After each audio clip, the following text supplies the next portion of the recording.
خلق دی روغ ته کوسې خي او مشر بابا دې خو چل ول وطن وسېخي او ځان له چرګ هاوس کې چرګان او پولاونه خوري خو مونږ ته په لامده خوړ کې دا تورې هم رسېخي نو دې ځلې سره یو زیاتې وشو د دې نه یو حلقه کمه شوه دې ته چې فری خلک سوچ وکړي نو دا ډېر یو غټ زیاتې وشو د دې چې کوم د فنډ حصه وه کوم چې د دې نمایندګي وه کوم چې د دې حق و هغه دې ځلې نه ختم کړی شو په هغه مسله کې دلته لیډرشپ یې دي څوک وایي خپله خاوره خپل اختیار څوک وایي خپل قام خپله پارټي خو صرف زمونږ دا مشر دا په سټیج چې ناست دی محمد ریاض خان صاحب دا هغه ټولو ته ووایي چې راغونډ شي دا سیاست نه د پارټو نه بالاتر دا د ذلې سره یو زیاتې دی چې دې دپاره څه لار راوباسو داسې که مخکې نورې مسلې راغلي دي دې مرکز اسلامي کې د خلکو ته دوی دعوت ورکړی چې راشي چې کینو خو یقین وکړئ چې کله مونږ هغه میټینګ کې کینو د چا هم پکې دلچسپي نه زمونږ بنیادي بدقسمتي دغه دی چې مونږ کله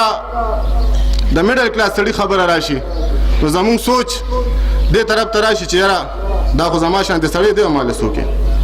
مونږ په دې باندې یقین ساتو جماعت اسلامی په دې باندې یقین ساتي چې هم ستاسو د کلاس نه سړی مونږ راوچت کړو هغه ډسټرکټ ممبر کوم هغه تحصیل ممبر کوم هغه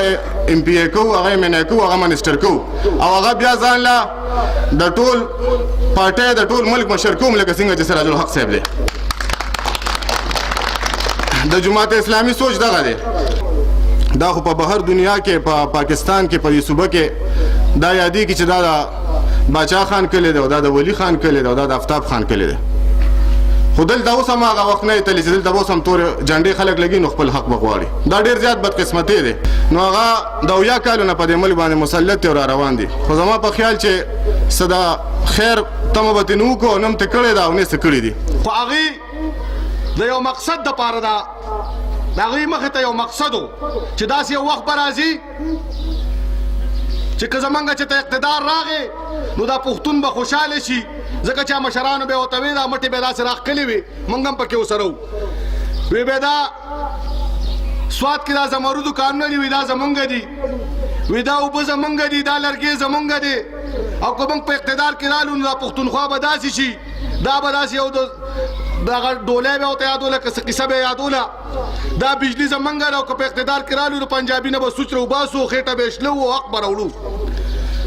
ټولو خلکو وی 5 کاله مخکې وی زه بس دا ځل پکې چې کوم دی نو دې خلکو به دغه کړو ووټې وله ورکړه خو چې 5 کاله هغوی د قام سره څه وکړل بیا هغه سوچ پسې موږ لاندو تاسو ته پته ده که نه موږ خدای پاک هغه خپل سوچ موږ له راوړه هغه ستا هغه سوچ هم نه دی په کار چې هغه ته پسې روک شولې زه په دې وجه باندې دا خبره کوم چې تاسو ته لږ هغه پرونی وخت را یاد کړمه په ایمان یې وایې په دغه تیر 15 کال حکومت کې چې ستاسو بچی به سار د کوره وته نو تاسو به پسې څو ټلیفونونه کول چې راځئ که نه چې ته دماکه د باندې ونیسي که ستاسو بچی به سکول ته سبق لته تاسو به ورپسې څونه زړه خوړو که بازار ته به پخپله لاړې څومره په تکلیف سره او څومره دماکي او څومره شرمول او څومره پرځول دا د دې پښتنو حکومت و چې د سوات او باجوړ او د دیره د وزیرستان او د مومندو په خلکو باندې کمې بمبارۍ وکړې او هغه خلک سرتور سر او خپیبلې خپې هغه زموږ خویندې میندې راخطا شوې او دلته تاسو سره او موږ سره په حجرو کې دیره شوې دا د دوی هغه 15 کاله حکومت و وایي باچاخاني په کار ده نو دا هغه باچاخاني وه تاسو له خلکو دې ورځې له اوټ درکړی تاسو خو به وایئ چې لاټین له اوټ ورکړئ چې امن راشي نو دغه هغه امن و 15 کاله چې څومره لاشونه تاسو اوچت کړه څومره جنازې تاسو اوچتې کړې څومره قتل عام وشو دغه باچاخاني وه بل طرف ته دوی په خپله په کم سور کې هغه هم تاسو ته پته ده چې یو معصوم شاه غوندې سړی چې د وزیر اعلی یو منشي کردار بیا ادا کو او 2% بیا هغه شته په هغه کرپشن کې د هغه د یو کله چې ونیو نو د یو د سوټکیس د لاکر نه په 100 کیلو سونه برآمد شوه دی منشي و نو چې د کوم سیاسي جماعت مشران غله نه دي د قوم او د ملک خزانې نه دي والي ځکه خو د سپریم کورټ جج وایي چې کو پاکستان کې 62 او 63 باندې عمل شو نو سراج الحق نه علاوه یو قسم پرې نه پوره کیږي. دا ولې وای ځکه وای چې هغه ته اقتدار ملو شوی وزیر خزانه پاتې شوی دی اختیار وته ملو شوی دی د هغې باوجود هم په هغه باندې د کرپشن الزام نشته د کرپشن داغ پې نشته. نو چې کوم سیاسي جماعت جمهوري جماعت هم وي خدمت هم پکې دی د دین دپاره قرباني هم پکې شته د مشرانو لمن هم بې داغه دي نو بیا د داسې خلکو مرسته پکار ده که نه ده پکار که داسې خلکو په لاس کې اختیار راشي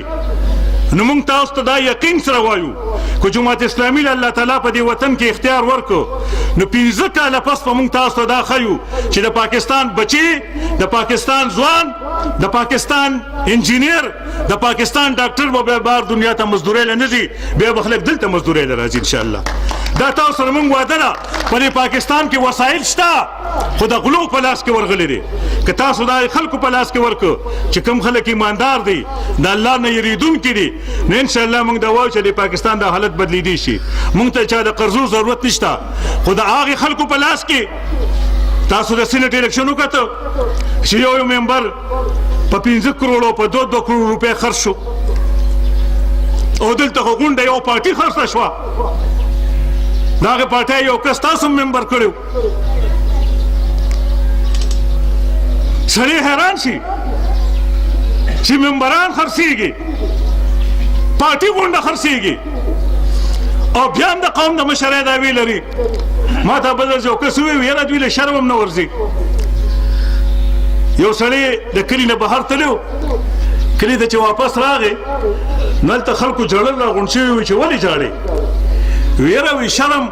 یو کسو د هغه ماشوم د هغه شرم نه مو وي شرم مړ شوی دی وی ځکه ژاړم د هغه د مور نوم غمې و هغه وی چې دا غمې جمدین وي دا چې ډېر شرمونه به راوړي چې داسې پارټۍ وي په دې وطن کې نو دلته به دقسې د شرمونو کارونه کېږي چې ټوله دنیا به درپسې خاندي. نو وروڼو موږ له دا سوچ پکار دی چې موږ کم خلک مشران کوو چا پسې روانېږو د چا په لاس کې اختیار ورکو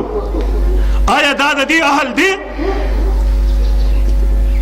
کم از کم لږ کتل خو پکار دی. زمونږ بدقسمتي دا ده